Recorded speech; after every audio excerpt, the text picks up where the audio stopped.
नमस्कार बच्चों, कैसे हैं आप सब। हिरास की पिछली कक्षा में हमने स्थायी किस्त पद्धति, घटती शेष पद्धति तथा वार्षिक वृत्ति पद्धति से हिरास लगाना व लेखे बनाना सीखा। आज इस वीडियो के माध्यम से हम हिरास लगाने की हिरास कोष पद्धति से हिरास की गणना करना व लेखे बनाना सीखेंगे। बच्चों, अभी तक जो पद्धतियां हमने सीखी उनमें एक कमी थी कि सभी संपत्ति जब उपयोग के बाद बेकार हो जाती हैं तब व्यवसाय संचालन के लिए अनुपयोगी हो जाती हैं। तब इन संपत्ति के प्रतिस्थापन की आवश्यकता होती है और प्रतिस्थापन के लिए आवश्यक रकम की व्यवस्था व्यवसायी को करनी पड़ती है। ऐसी दशा में परिस्थितियां प्रतिकूल होने पर, आवश्यक रकम की व्यवस्था नहीं हो पाने पर व्यवसाय संचालन अवरोधित हो सकता है। अतः इन सब परेशानियों से बचने के लिए व्यवसायी हिरास की राशि का एक कोष बनाता है और इसका ब्याज पर विनियोजन कर देता है, और जब संपत्ति बेकार हो जाती है तब नई संपत्ति का क्रय करने के लिए संपत्ति के क्रय मूल्य का भुगतान विनियोगों को बेचकर कर देता है। बच्चों, अब हम एक सवाल हल करेंगे और समझेंगे कि कैसे हिरास कोष पद्धति से हिरास की राशि निकाली जाती है और खाते किस प्रकार से बनाए जाते हैं। बच्चों, हिरास कोष पद्धति में मुख्य रूप से 4 खाते बनाए जाते हैं: हिरास खाता, स्थायी संपत्ति खाता, हिरास कोष खाता, हिरास कोष विनियोग खाता। तो विद्यार्थियों, एक सवाल हल करते हैं। सवाल इस प्रकार से है: 1 अप्रैल 2015 को निकोलस ने 3 वर्ष के लिए पट्टे पर एक भवन 2 लाख रुपए में खरीदा। इसके प्रतिस्थापन के लिए हिरास कोष बनाया जाएगा जिसे 5% वार्षिक ब्याज दर पर विनियोजित किया गया। सिंकिंग फंड तालिका के अनुसार 0.317208 रुपए वार्षिक विनियोग की राशि 5% ब्याज पर 3 वर्षों में 1 रुपए हो जाएगी। अर्थात यदि हम 0.317208 रुपए प्रतिवर्ष विनियोग करते हैं तो 3 वर्षों में यह राशि ब्याज सहित मिलाकर 1 रुपए बन जाएगी। तीसरे वर्ष के अंत में विनियोग 1,32,000 रुपए में बेच दिए। निकोलस की पुस्तकों में आवश्यक खाते बनाइए। विद्यार्थियों, जब सिंकिंग फंड तालिका के अनुसार वार्षिकी का मूल्य दशमलव में दिया हो तो हिरास की राशि निकालने के लिए हम संपत्ति के मूल्य में वार्षिकी अर्थात सिंकिंग फंड तालिका के मूल्य का गुणा कर देते हैं। तो सबसे पहले हिरास की गणना करेंगे। हिरास क्या होगा? 2 लाख रुपए में पट्टे का मूल्य 2 लाख रुपए है। 2 लाख रुपए में हम सिंकिंग फंड तालिका का मूल्य अर्थात 0.317208 का गुणा कर देंगे और गुणा करने से हमको राशि प्राप्त होती है 63,441.6 रुपये। इस राशि का प्रतिवर्ष हिरास लगाया जाएगा और हिरास कोष खाते में राशि हस्तांतरित की जाएगी और इसी राशि का प्रतिवर्ष विनियोग किया जाएगा। तो विद्यार्थियों, सबसे पहले हम बना लेते हैं लीज होल्ड बिल्डिंग अकाउंट, पट्टे पर भवन खाता। खाते का प्रारूप इस प्रकार से होगा और खाते में पट्टे के खरीदने की एंट्री डेबिट पक्ष में कर दी जाएगी। 1 अप्रैल 2015 को टू बैंक अकाउंट और पट्टा 2 लाख रुपए में खरीदा गया है तो राशि वाले कॉलम में 2 लाख रुपए लिख दिए जाएंगे। विद्यार्थियों, जब हिरास कोष पद्धति से संपत्ति खाता बनाया जाता है तो हिरास का लेखा संपत्ति खाते में ना करके हिरास कोष खाते में किया जाता है। अतः संपत्ति खाते का शेष निकालते जाते हैं और अंतिम वर्ष में जाकर हिरास की राशि जो हमने हिरास कोष खाते में हस्तांतरित की थी उसको संपत्ति खाते में हस्तांतरित कर देते हैं। तो 1/4/2015 से शुरू हुआ वर्ष 31 मार्च 2016 को समाप्त होगा और इस तारीख को अंतिम शेष निकाल लिया जाएगा जो कि आएगा 2 लाख रुपए। लिख दिया जाएगा बाय बैलेंस CD 2 लाख और दोनों पक्षों का योग 2 लाख हो जाता है। इस शेष को अगले वर्ष 1/4/2016 को हस्तांतरित कर दिया जाएगा, लिखा जाएगा टू बैलेंस बीडी 2 लाख रुपए। और दूसरे वर्ष भी वर्ष के अंत में जाकर शेष निकाल देंगे बाय बैलेंस सीडी 2 लाख रुपए, और तीसरे वर्ष शेष हस्तांतरित कर दिया जाएगा टू बैलेंस बीडी 2 लाख। ये तीसरा वर्ष है और पट्टे पर भवन को 3 वर्ष के लिए ही खरीदा गया था, अतः जो राशि हिरास की होगी वह हिरास कोष खाते में हस्तांतरित की गई होगी और उस राशि को अब भवन खाते में हस्तांतरित कर दिया जाएगा। तो लिखा जाएगा क्रेडिट पक्ष में बाय डेप्रिसिएशन फंड अकाउंट, और 2 लाख का डेप्रिसिएशन फंड बनाया जाएगा, और इस प्रकार से लीज होल्ड बिल्डिंग अकाउंट बन जाता है और दोनों पक्षों का योग बराबर हो जाता है। तो विद्यार्थियों, अब हम अगला खाता हिरास खाता बनाएंगे। हिरास खाते का प्रारूप इस प्रकार से होगा। हिरास एक हानि है और हिरास कोष पद्धति में जब हिरास लगाया जाता है तो हिरास कोष खाते में हस्तांतरित किया जाता है। तो हिरास की राशि को डेबिट में लिखा जाएगा वर्ष के अंत में, अर्थात 31/3/2016 को टू डेप्रिसिएशन फंड अकाउंट। कितनी राशि का डेप्रिसिएशन बनेगा? 63,441.6। इसकी गणना हम पहले ही कर चुके थे। अब डेप्रिसिएशन खाते को बंद कर दिया जाएगा और डेप्रिसिएशन खाता प्रॉफिट एंड लॉस अकाउंट के नाम से बंद किया जाता है। तो क्रेडिट में लिखेंगे 31/3/2016 by profit and loss account 63,441.6, और इस प्रकार से दोनों पक्षों का योग बराबर हो जाता है 63,441.6।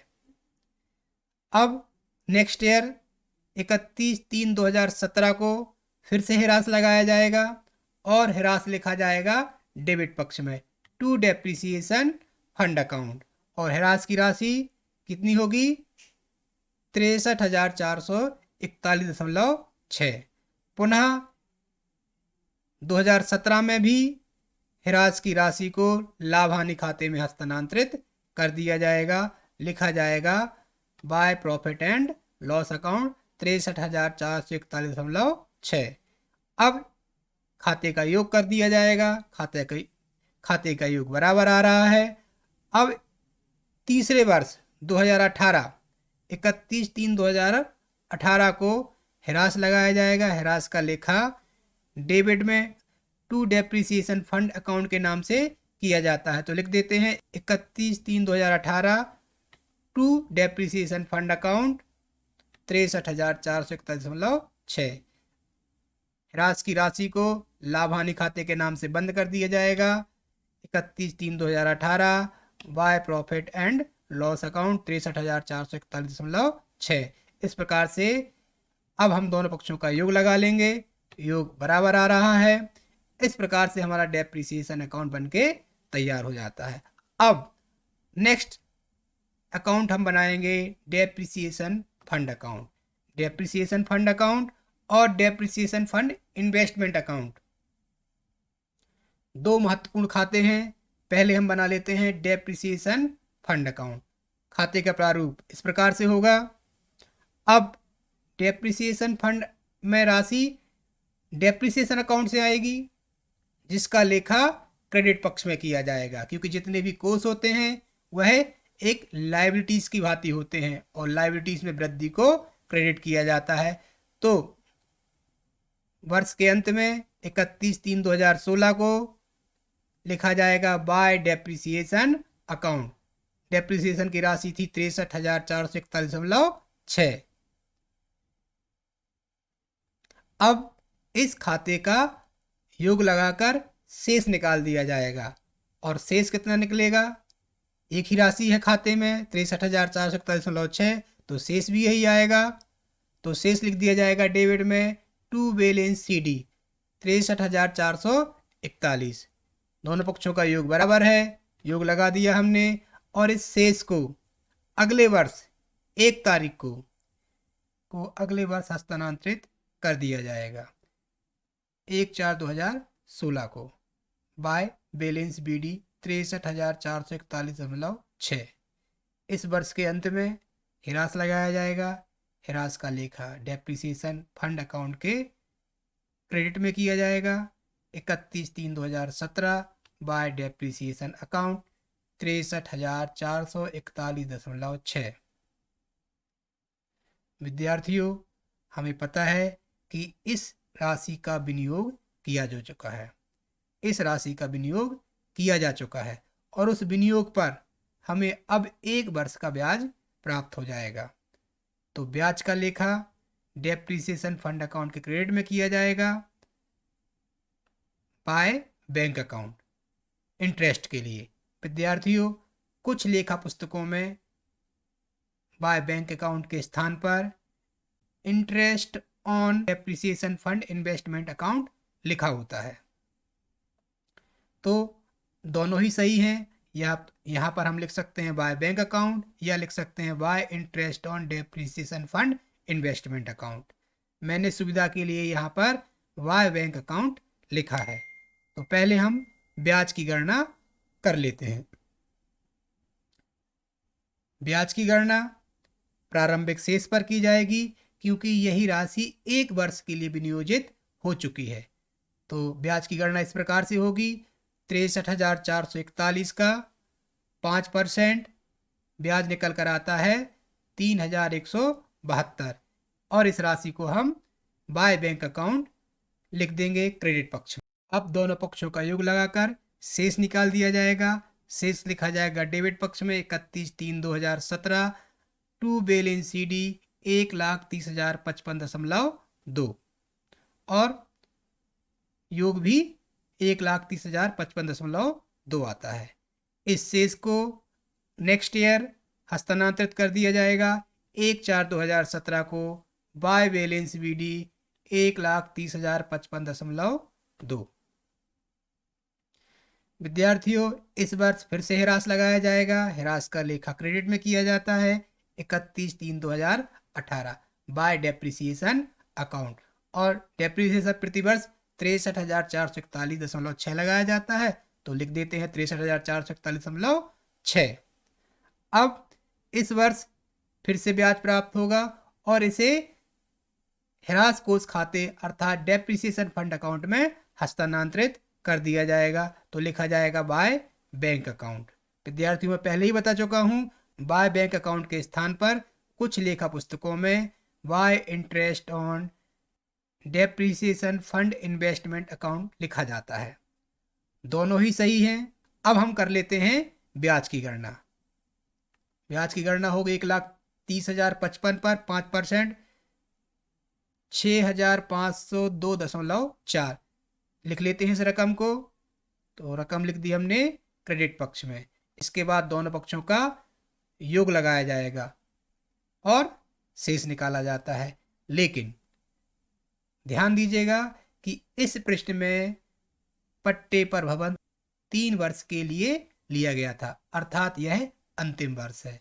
तो अंतिम वर्ष में डेप्रिसिएशन फंड इन्वेस्टमेंट अकाउंट का योग लगाने से पहले हम डेप्रिसिएशन फंड इन्वेस्टमेंट अकाउंट बना लेंगे। तो विद्यार्थियों, बना लेते हैं डेप्रिसिएशन फंड इन्वेस्टमेंट अकाउंट। तो डेप्रिसिएशन फंड इन्वेस्टमेंट अकाउंट का प्रारूप इस प्रकार से होगा। यह एक संपत्ति है, अतः संपत्ति का लेखा संपत्ति में वृद्धि पर डेबिट में और संपत्ति में कमी की दशा में क्रेडिट में किया जाता है। तो सबसे पहले हम विनियोग करेंगे और विनियोग प्रथम वर्ष के अंत में 31/3/2016 को किया गया है टू बैंक अकाउंट। कितनी राशि का? जो राशि हमने हिरासत की थी, अर्थात 63,441.6। अब प्रथम वर्ष में सिर्फ एक ही एंट्री होगी और हम दोनों पक्षों का योग लगाकर शेष निकाल देंगे और शेष लिख देंगे बाय बैलेंस CD 63,441.6। दोनों पक्षों का योग बराबर हो जाता है। अब इस शेष को डेबिट पक्ष में हस्तांतरित कर देंगे 1/4/2016 को टू बैलेंस BD 63,441.6। विद्यार्थियों, इसके बाद हम पुनः वर्ष के अंत में विनियोग करेंगे और विनियोग करने की एंट्री डेबिट में की जाती है 31/3/2017। विद्यार्थियों यहाँ 16 लिखा हुआ है, आप इसे 17 पढ़िएगा। टू बैंक अकाउंट, और कितनी राशि का विनियोग करेंगे, ध्यान दीजिएगा। जो राशि हमने ह्रास की लगाई है और प्लस जो हमें ब्याज प्राप्त हुआ है, दोनों राशियों का योग, तो आ जाता है 66,613.6।